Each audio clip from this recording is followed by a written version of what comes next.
Salam sepak bola, teman-teman netizen atau warganet. Welcome back ke konten terbaru dari channel YouTube Triple B. Dan di konten terbaru hari ini, saya ingin membahas breaking news bahwa DPR RI telah menyetujui permohonan naturalisasi dari dua calon pemain timnas Indonesia, yakni Sandy Walsh dan juga Jordi Amat.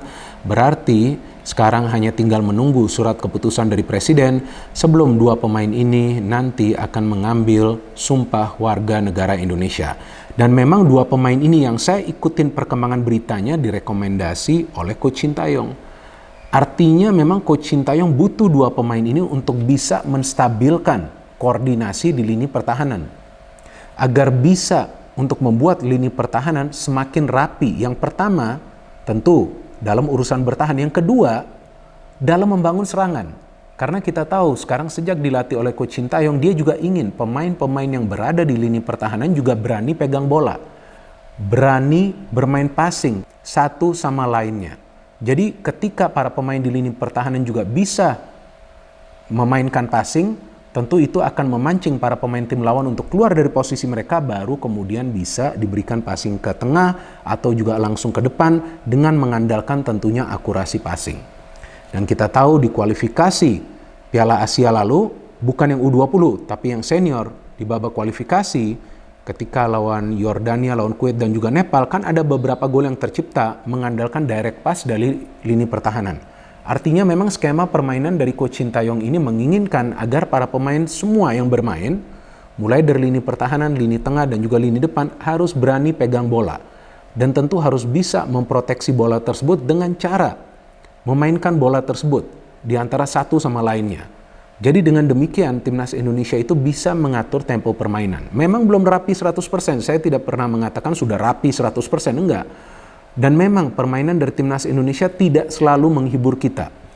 Tapi saya melihat bahwa timnas Indonesia bermain dengan taktis, sehingga mereka bermain secara efektif untuk bisa mendapatkan kemenangan. Memang kadang-kadang juga mereka kesulitan untuk menahan gempuran para pemain tim lawan, tapi paling tidak para pemain itu terlihatlah mencoba untuk berkoordinasi lebih rapi lagi agar bisa lebih efisien lagi dalam permainan mereka supaya bisa menyulitkan para pemain tim lawan, yang pertama ketika menyerang dan kedua tentunya ketika mereka recover position untuk bertahan.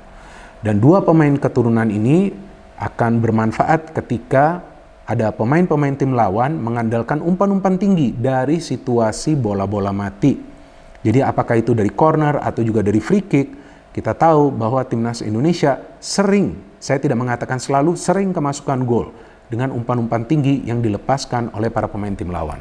Jadi dua pemain ini diharapkan bisa juga merapikan koordinasi di lini pertahanan ketika ada situasi set piece dari para pemain tim lawan. Dan saya pikir Coach Sintayong ini sudah pakai skema 3 center back beberapa waktu yang lalu untuk juga nanti menempatkan dua pemain keturunan ini di lini pertahanan, teman-teman. Artinya Sandy Walsh dan juga Jordi Amat bisa main di lini pertahanan bersama nanti dengan Rizky Ridho atau Fahrudin Arianto atau juga mungkin Rahmat Irianto. Sedangkan Pratama Arhan dan juga Asnawi akan dimajukan ke posisi wingback. Dan dengan skema 3 center back ini justru Coach Sintayong bisa membawa timnas Indonesia senior lolos ke Piala Asia. Dengan skema 3 center back ini juga Coach Sintayong bisa membawa timnas Indonesia U20 lolos ke Piala Asia. Artinya skema dia berhasil, taktik dia berhasil. Sekarang dia perlu penambahan kekuatan di lini pertahanan. Jadi tidak ada salahnya bahwa pemain-pemain keturunan dipilih oleh Coach Sintayong untuk bisa membela timnas Indonesia. Karena pada intinya untuk menambah kekuatan di timnas Indonesia. Jadi bukan berarti bahwa dia akan memilih banyak pemain-pemain keturunan. Enggak, tidak akan banyak. Feeling saya tidak akan banyak. Tapi dia akan pilih pemain-pemain untuk bisa menambah kekuatan. Nah, yang dia lihat bahwa perlu penambahan kekuatan itu yang pertama-tama adalah di lini pertahanan. Jika lini pertahanan timnas Indonesia kita sudah bagus, tentu dalam urusan menyerang, para pemain akan lebih tenang lagi. Memang mereka perlu track back. Mereka perlu recover position. Tapi dengan dua pemain keturunan ini, tentu akan memberikan confidence, akan memberikan kepercayaan diri bagi para pemain lain, khususnya juga di lini tengah, yang merupakan gelandang bertahan, bahwa ada dua pemain yang punya pengalaman. Pengalaman di mana? Pengalaman bermain di liga-liga di Eropa. Dan tentu itu adalah pengalaman yang sangat amat berharga. Dan mereka juga bisa menjadi mentor kepada para pemain lokal, khususnya pemain-pemain muda yang sekarang kita tahu banyak diandalkan oleh Coach Sintayong di Timnas Indonesia Senior juga. Seperti Marcelino, seperti Koko Ari, seperti Rizky Ridho, Yaakob Sayuri juga sekarang dipanggil, Ramadan Sananta juga dipanggil. Nah, artinya memang Coach Sintayong ini ingin membangun fondasi dari Timnas Indonesia mengandalkan pemain-pemain muda agar Timnas Indonesia ini bisa bertahan ya untuk bermain di kompetisi-kompetisi di ASEAN dan juga tentunya di Asia untuk waktu yang lama dengan konsistensi. Nah, sehingga dia lebih banyak memilih pemain-pemain muda. Dan sekarang kalau kita melihat materi pemain dari Timnas Indonesia sudah bagus-bagus loh teman-teman. Tinggal sekarang para pemain ini perlu bekerja sama lebih rapi lagi. Seperti yang selalu saya katakan bahwa kerjasama itu yang paling penting. Jadi Sandy Walsh dan juga Jordi Amat ini akan memberikan ketenangan di lini pertahanan. Di lini tengah sudah ada Mark Klok, ada Ricky Kambuaya.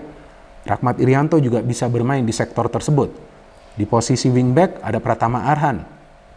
Ada juga Asnawi Mangkualam. Kita tahu dua pemain ini yang biasa diandalkan ya. Dan Elkan Baggett juga masih ada. Elkan Baggett juga bisa bermain sebagai salah satu center back. Saya lagi melihat ya pemain-pemain yang dipanggil oleh Coach Sintayong. Kemudian ada juga Syarian Abimanyu. Ini kan pemain-pemain yang bagus. Di depan selain Ramadan Sananta ada juga Dimas Derajat.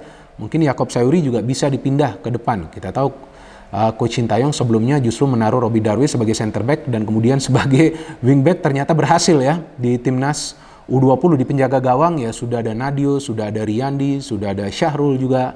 Dan ya ini saya melihat bahwa harapannya besar ya bagi Timnas Indonesia teman-teman ke depannya dengan dua pemain keturunan ini dan juga tentu pemain-pemain lokal lainnya. Dan jangan lupa bahwa Coach Sintayong selalu memberikan ruang bagi pemain-pemain muda yang memang tampil impresif dan juga bisa menjalankan taktiknya di atas lapangan, dan salah satu buktinya dia memanggil Ferrari ke Timnas Indonesia Senior. Nah, saya melihat bahwa pelatih ini benar-benar pintar dalam memilih pemain dan juga benar-benar pintar untuk memaksimalkan potensi dari pemain tersebut. Maka itu pemain seperti Marcelino cepat berkembang, Ferrari cepat berkembang, Elkan Baggett awalnya tidak begitu baik, tapi sekarang dia sudah mulai bermain bagus. Beberapa kali dia bisa melepaskan umpan kunci dari lini pertahanan. Jadi Coach Sintayong juga membangun kekuatan di lini pertahanan. Ya, pemain-pemain di lini pertahanan jangan cuma hanya bertahan, tapi perlu juga memainkan bola, perlu punya kepercayaan diri yang bagus. Pemain-pemain di tengah pun perlu kreatif, nggak bisa hanya menunggu, tapi harus memainkan bola, harus bergerak. Dua penyerang sayap, ada satu striker. Memang kita tahu striker ini masih merupakan kelemahan dari Timnas Indonesia. Tapi ya asalkan para penyerang sayap ini juga bisa mencetak gol, ya seharusnya nggak ada masalah. Timnas Indonesia tetap bisa menang. Jadi sekarang tinggal kita menunggu nanti saatnya dua pemain keturunan ini akan mulai membela Timnas Indonesia. Sayangnya tidak sempat ya mereka membela Timnas Indonesia di FIFA Matchday yang akan dimainkan segera. Tapi nggak masalah, kita bersabar saja. Ya kita perlu memberikan mereka ruang juga dan kita perlu support juga. Tinggal nanti kita melihat bagaimana kontribusi mereka bagi Timnas Indonesia. Dan seperti yang pernah saya jelaskan sebelumnya bahwa dua pemain keturunan ini juga akan membutuhkan waktu untuk bisa beradaptasi dengan skema permainan Coach Sintayong. Nggak akan begitu cepat mereka bisa beradaptasi dan tentu kita juga perlu bersabar dengan proses mereka beradaptasi. Belum lagi dari masalah cuaca kan, tapi ya seharusnya mereka bisa beradaptasi dan juga memberikan kontribusi seperti yang memang kita harapkan. Dan nanti kita tunggu pertandingan-pertandingan selanjutnya dari Timnas Indonesia. Yang paling dekat adalah di FIFA Matchday lawan Curaçao. Saya juga baru beberapa waktu lalu mendengar nama dari tim nasional ini. Ya kita tunggu nanti bagaimana penampilan mereka lawan Timnas Indonesia. Saya sudah tidak sabar lagi teman-teman. Pertama-tama untuk menonton dua pertandingan persahabatan Timnas Indonesia. Dan yang kedua adalah menunggu kapan ini dua pemain keturunan bisa membela Timnas Indonesia. Tapi mau nggak mau saya harus sabar teman-teman. No hate, no politics, only football. Salam sepak bola.